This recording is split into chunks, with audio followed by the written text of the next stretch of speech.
बिस्मिल्लाहिर्रहमानिर्रहीम। हाइब्रिडाइजेशन। इस टॉपिक में हम कवर करेंगे sp3 hybridization of carbon, nitrogen and oxygen. सबसे पहले तो हमने ये समझना है कि जो कार्बन की sp3 हाइब्रिडाइजेशन है उसके तरफ आने से पहले हम ये समझेंगे कि हाइब्रिडाइजेशन क्यों कर सामने आई और किस तरह हमें पता चला कि कार्बन के अंदर जो है हाइब्रिडाइजेशन होता है या दूसरे एलिमेंट के अंदर हाइब्रिडाइजेशन होता है। कार्बन का अगर हम ग्राउंड स्टेट देख ले, कार्बन का एटॉमिक नंबर 6 है।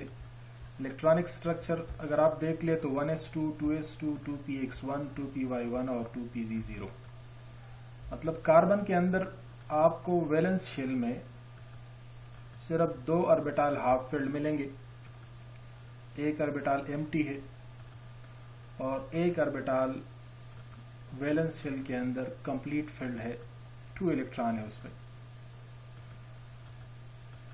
तो हमें मालूम है कि कोवेलेंट बॉन्ड जो ऑर्बिटल बनाता है वो हाफ फिल्ड होना चाहिए। तो कार्बन के वैलेंस शेल में तो 2 हाफ फिल्ड ऑर्बिटल है। इसका मतलब तो ये बनता है कि कार्बन सिर्फ 2 बॉन्ड बना सकता है। अगर हाइड्रोजन के साथ हम इसका मॉलिक्यूल कंसिडर कर ले इसी स्टेट में जिसकी हमने जिक्र की, तो हाइड्रोजन के इलेक्ट्रॉनिक स्ट्रक्चर 1s1 है। तो इसी सूरत में कार्बन और हाइड्रोजन का मॉलिक्यूल CH2 बनना चाहिए। और इसमें भी जिस तरह कार्बन के 2 p ऑर्बिटल जो है वो हाफ फिल्ड है और p ऑर्बिटल आपस में 90 एंगल से होते हैं, जिसका मतलब ये CH2 बॉन्ड भी 90 एंगल से होने चाहिए। लेकिन हकीकत में ऐसा नहीं है। कार्बन और हाइड्रोजन का जो सिंपलेस्ट मॉलिक्यूल है वो हम जानते हैं मीथेन के नाम से, और मीथेन में कार्बन ने 2 के बजाय 4 बॉन्ड बनाए हैं और इन बॉन्ड्स के बॉन्ड लेंथ भी सेम है और एंगल्स भी सेम है।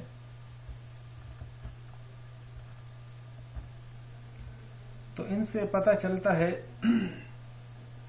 कि हाफ फिल्ड ऑर्बिटल 2 के बजाय 4 है, जो कि एक्साइटेशन से बात समझ में आ जाती है कि कार्बन के ग्राउंड स्टेट में जो वैलेंस शेल है, इस वैलेंस शेल से s से इलेक्ट्रॉन 2s2 से इलेक्ट्रॉन शिफ्ट हुआ है 2pz में, और इसी तरह 4 हाफ फिल्ड ऑर्बिटल बने हैं।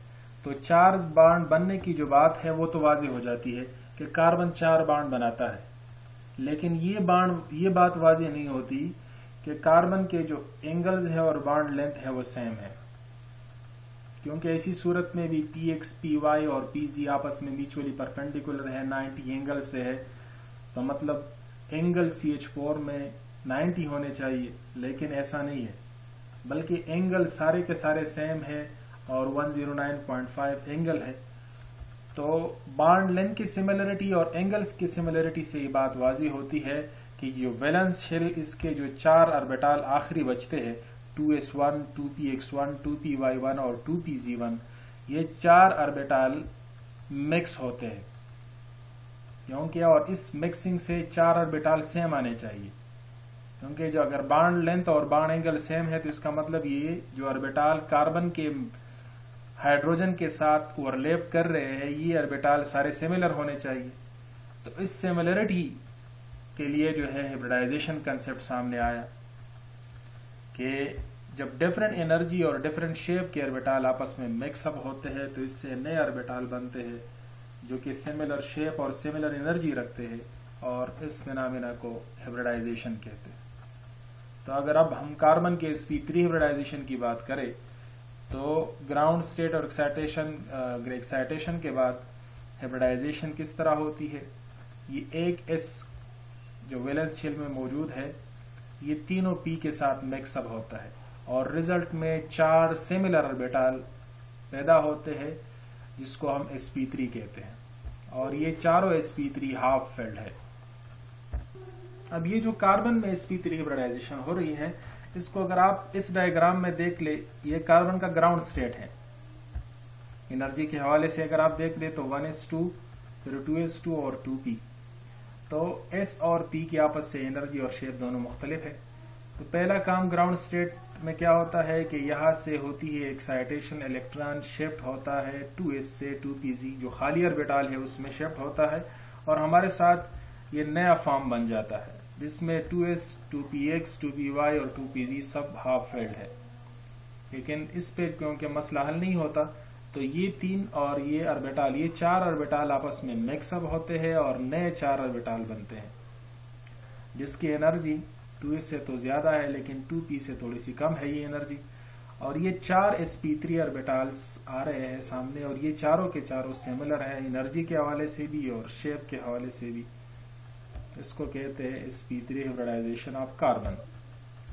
अगर हम सिर्फ एक sp3 की बात करें तो एक sp3 की शेप ये है, सारे sp3 सिमिलर है। तो ये 4 के 4 sp3 कार्बन के वैलेंस शेल में है जो कि टेट्राहेड्रॉन के कॉर्नर के तरफ डायरेक्टेड है और इस sp3 के आपस में जो एंगल है वो 109.5 है। अब अगर हम sp3 के परसेंटेज करेक्टर की बात करें, क्योंकि ये s और p से बना है तो इसमें s की कितने खासियत है और p की कितने खासियत है परसेंटेज इस करेक्टर की, तो आप देख रहे हैं कि एक s3p से मिला है तो इसका मतलब 4 sp3 तो बने हैं लेकिन 4 मिले हैं पहले से। अब परसेंटेज अब s आप निकालना चाहते हैं तो s मिले हैं 1, तो 1 और टोटल बने हैं 4, तो 1/4 और परसेंटेज निकालने के लिए 100 मल्टीप्लाई करना पड़ता है तो ये हमारे साथ 25% s करेक्टर आते हैं। और p जो करेक्टर है उसमें 3p आउट ऑफ 4 मल्टीप्लाई 100 तो 75% इसमें p करेक्टर है। इसमें बात पहले हो गई कि चारों के चारों जो ऑर्बिटल है वो टेट्राहेड्रॉन के कॉर्नर की तरफ डायरेक्टेड है और उनके आपस में जो एंगल है वो 109.5 है। अब अगर हम CH4 की बात करें तो हमारे साथ CH4 इस तरह का स्ट्रक्चर है, कार्बन है और ये जो हमारे साथ 4 sp3 है कार्बन के टेट्राहेड्रली अरेंज हैं। और अब अगर हाइड्रोजन इसके साथ बॉन्ड बनाना चाहता है तो ये इसी ही डायरेक्शन में आएगा, इसी वजह से हम कहते हैं कि कोवेलेंट बॉन्ड डायरेक्शनल होते हैं। ये हाइड्रोजन का S और यहाँ पर sp3 आपस में मिलके sp3s ओवरलैप करते हैं तो ये 4 हाइड्रोजन जो है इन sp3 के साथ मिले हैं। क्योंकि सारे के सारे ओवरलैप सेम है, sp3s ओवरलैप है, इसी वजह से हम कह रहे हैं कि जो बॉन्ड लेंथ है वो सबका सिमिलर है, 1.09 एंगस्ट्रॉम CH बॉन्ड लेंथ सारे सिमिलर है। और इसके अलावा टेट्राहेड्रल ज्योमेट्री में हमारे साथ एंगल जो होता है 109.5 है। तो इस मसले का हल जो है ना sp3 या सारी हाइब्रिडाइजेशन ने पेश किया। अभी हमने sp3 हाइब्रिडाइजेशन ऑफ कार्बन पढ़ी है। इसी तरह हमारे साथ अगर हम दूसरा एग्जांपल ले अल्केन का, जो कि हमारे साथ है ईथेन जिसमें 2 कार्बन है, तो इसमें भी हर एक कार्बन sp3 हाइब्रिडाइज है। हर एक कार्बन के साथ 4 sp3 मौजूद हैं। इसमें एक बात कि कार्बन और कार्बन के दरमियान sp3 ओवरलैप है और कार्बन हाइड्रोजन के साथ जो है sp3s ओवरलैप है। तो ये हमारे साथ कार्बन ने एक ओवरलैप दूसरे कार्बन के साथ और बाकी 3 ओवरलैप हाइड्रोजन के साथ। इसी तरह दूसरे कार्बन ने भी एक ओवरलैप कार्बन के साथ और बाकी 3 ओवरलैप हाइड्रोजन के साथ। तो हमारे साथ जो स्ट्रक्चर सामने आ रहा है उसमें सारे बॉन्ड ये हमारे साथ है, सारे के सारे ओवरलैप लीनियर है, तो ये सिग्मा बॉन्ड्स है। और बात वही कि tetrahedral geometry about each carbon मौजूद है। हमारे साथ जो बॉन्ड लेंथ है वो कार्बन कार्बन का चूंकि ओवरलैप चेंज हो गया, sp3 ओवरलैप है, तो इसका जो बॉन्ड लेंथ बनता है 1.54 एंगस्ट्रॉम और कार्बन हाइड्रोजन का जो बॉन्ड लेंथ है वो थोड़ा सा इससे शार्टर है, 1.09 एंगस्ट्रॉम है। इसी तरह अगर आप अल्केन का कोई भी मेंबर ले लें तो उसमें यही ज्योमेट्री आपको मिलेगी। ये हमने नेक्स्ट एग्जांपल लिया है प्रोपेन का, जिसमें 3 कार्बन है, कार्बन कार्बन के दरमियान sp3 ओवरलैप है और कार्बन हाइड्रोजन के दरमियान sp3s ओवरलैप है। बात वही जो इससे पहले ईथेन में एक्सप्लेन हुई है। अगर प्रोपेन को हम सिंपल इसी तरह स्ट्रक्चर में भी लिख सकते हैं, CH3 CH2, ये जिस मॉलिक्यूलर स्ट्रक्चर है इसके, और इसी तरह भी हम लिख सकते हैं अगर कार्बन कार्बन बॉन्ड शो ना भी करे तो ये हमारे साथ CH3 CH2 CH3। ये आप लोगों के लिए चूंकि बेसिस है तो थोड़ा इससे वाकिफ होना जरूरी है। इसी तरह sp3 हाइब्रिडाइजेशन का अगला एग्जांपल हमारे साथ आइसोब्यूटेन का है, C4H10। ये ब्यूटेन का आइसोमर है, इसमें 2 ब्यूटेन एक स्ट्रेट चेन में भी आ सकता है और ये हमारे साथ इसका ब्रांच चेन है। इसमें कार्बन से के साथ तीसरा कार्बन यहाँ पर अटैच हुआ है, इस कार्बन के साथ 3 कार्बन अटैच है और सारे कार्बन sp3 ओवरलैप से अटैच है। बाकी जितने भी हाइड्रोजन कार्बन के साथ अटैच है वो वही बात जो E3 में हमने एक्सप्लेन की कि ये sp3s ओवरलैप है। तो ये हमारे साथ इनका स्ट्रक्चर है और अगर हम ये हमारे साथ इसका सिंबॉलिक फॉर्म है, जिस तरह हम बेंजीन को शो करते हैं उसमें कार्बन हाइड्रोजन शो नहीं करते, इसी तरह हम अल्केन्स के या कोई भी हाइड्रोकार्बन हम शो करते हैं तो इसी तरह हम शो कर सकते हैं। ये पॉइंट्स हमें कार्बन बताता है, फर्स्ट कार्बन, सेकंड कार्बन, ये थर्ड कार्बन और ये हमारे साथ फोर्थ कार्बन है। नेक्स्ट हमारे साथ है sp3 हाइब्रिडाइजेशन इन नाइट्रोजन। कि नाइट्रोजन में sp3 हाइब्रिडाइजेशन किस तरह होता है। तो नाइट्रोजन का जो एटॉमिक नंबर है वो 7 है, हाइड्रोजन का 6 था, कार्बन का 6 था और इसका 7 है, एक इलेक्ट्रॉन इसमें ज्यादा है। तो मतलब इसका जो 2pz ये है वो कंप्लीट उसमें एम्प्टी नहीं है, उसमें भी इलेक्ट्रॉन है और तीनों p ऑर्बिटल जो है वो हमारे साथ इस केस में हाफ फिल्ड है। तो यहां पर तो ये बात समझ में आती है कि कार्बन नाइट्रोजन जो है वो 3 बॉन्ड्स बनाता है, लेकिन ये समझ में नहीं आता कि इसके तीनों बॉन्ड जो है वो सपोज NH3 में जो है NH बॉन्ड सारे के सारे एक लेंथ के हैं। तो इसके लिए भी हाइब्रिडाइजेशन का जो हाइब्रिडाइजेशन लाजमी है। तो यहाँ पर एक्साइटेशन की जरूरत नहीं है, यहाँ पर जो है ये 2s और 2p, s और ये तीनों p आपस में मिक्सअप होते हैं और 4 sp3 बनते हैं। जिसी तरह कार्बन में 4 sp3 बन रहे थे, लेकिन कार्बन के चारों sp3 वो हाफ फिल्ड थे, वो 4 बॉन्ड बना रहे थे। लेकिन नाइट्रोजन के 4 sp3 में से एक sp3 आप लोगों को नजर आ रहा है कि ये कंप्लीट फिल्ड है और बाकी 3 sp3 हाफ फिल्ड है। तो इसका मतलब नाइट्रोजन इस केस में 3 बॉन्ड्स बना रहा है और एक sp3 as a lone pair nitrogen के ऊपर रहता है। ये हमारे साथ NH3 का एग्जांपल है। नाइट्रोजन के साथ जो 4 sp3 है उनमें से 3 sp3 ने हाइड्रोजन के s के साथ ओवरलैप किया है, sp3s ओवरलैप है और ये हमारे साथ बना है अमोनिया और ये हमारे साथ एज अ लोन पेयर बचा है, जो कि कोऑर्डिनेट कोवेलेंट बॉन्ड तो बना सकता है लेकिन कोवेलेंट बॉन्ड नहीं बना सकता।